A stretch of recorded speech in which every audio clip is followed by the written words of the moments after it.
New developments in the federal investigation into Hunter Biden. A source tells Fox News that the probe has reached a, quote, critical stage, with Justice Department officials weighing various charges associated with tax violations, foreign lobbying, and making false statements. And as we learn these stunning new developments about the investigation, remember when the media insisted the story was just no big deal? It was all, you got it, Russian disinformation. The U.S. authorities are seeing if those emails we just talked about are connected to an ongoing Russian disinformation effort. It is so obviously a Russian operation. Hunter Biden, this laptop that intelligence officials have warned is likely Russian disinformation. Ongoing Russian disinformation effort. Ongoing Russian disinformation effort. All of a sudden, two and a half weeks before the election, this laptop appears somehow. Well, it was not Russian disinformation. Even Jen Psaki dropped that talking point, Julie. And then you have this stunning report from Newsbusters that ABC, NBC, CBS last night, as we learn it's reached a critical phase, both Fox and CNN reporting that 0 minutes of coverage.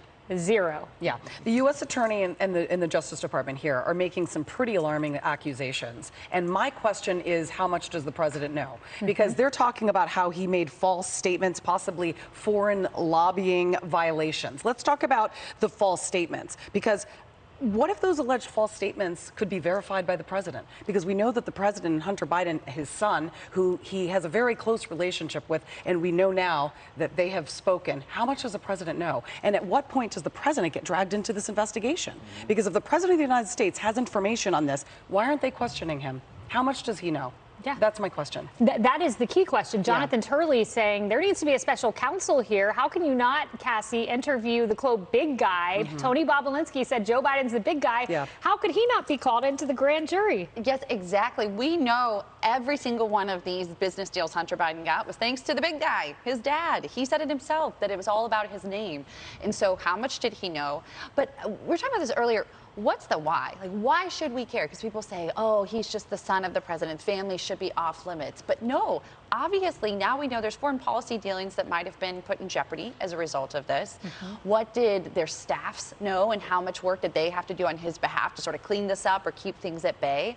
And while they were working on behalf of the big guy, how much did the little guy, us, suffer? Because we're getting the raw end of the deal. And that's why we should care about this, other than breaking the law in that little detail.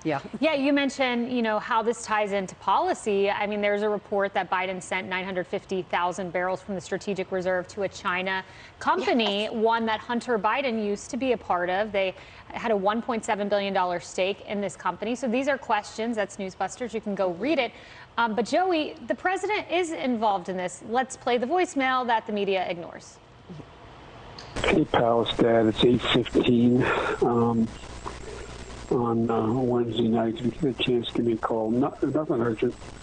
Just want to talk to you. I thought the article, at least the thing online, is going to be printed tomorrow in the Times, was good. I think it's clear. So he never talked with the son about his business dealings, except he did, and we just heard the tape. Yeah, listen, the more I learn about Hunter Biden, the more I realize he and I as a human being probably could not be further apart, and I thank God for that every day. That's what I know about Hunter Biden. Take all the drug stuff out of it. This is just cronyism. This is a young man who was essentially raised by a career politician, probably spoiled in too many ways, and has used, and what I really dislike most about Hunter Biden, and I don't know that he's done it as much as the media has done it for him, but use this veil of trauma as somehow excusing his bad actions and possibly bad intent. Let me tell you something. I know a lot of people that have been through a lot of trauma. I mean, I was raised poor in a trailer. I know a lot of people that have been through trauma in childhood. I know a lot of people that have been through trauma in war. I know a lot of people that have been through trauma in losing people they love that didn't deserve to die. None of those are excuses for the type of behavior that all the smoke shows. We just have to find the fire. I don't know Hunter Biden. I don't know what kind of person he is, but I can tell you everything I know about him that I've learned from his own laptop and his own admission is he's not a good guy. And we want to know, is his dad a part of that? That's not too much to ask, especially since his dad's in charge of a lot of things that are causing a lot of Americans a lot of heartache and consternation right now. A lot. And Jonathan Turley pointing out that Casey Hunt is over there just saying it's all Republicans that are going after him.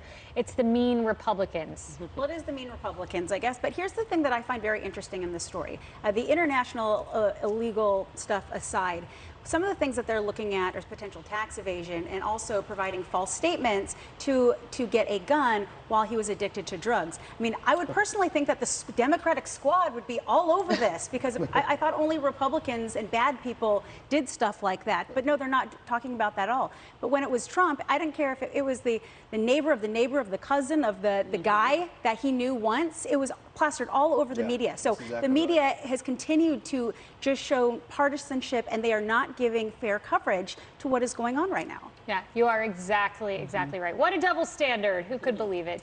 Hey everyone, I'm Emily Campagno. Catch me and my co-hosts Harris Faulkner and Kaylee McEnany on Outnumbered every weekday at 12 p.m. Eastern, or set your DVR. Also, don't forget to subscribe to the Fox News YouTube page for daily highlights.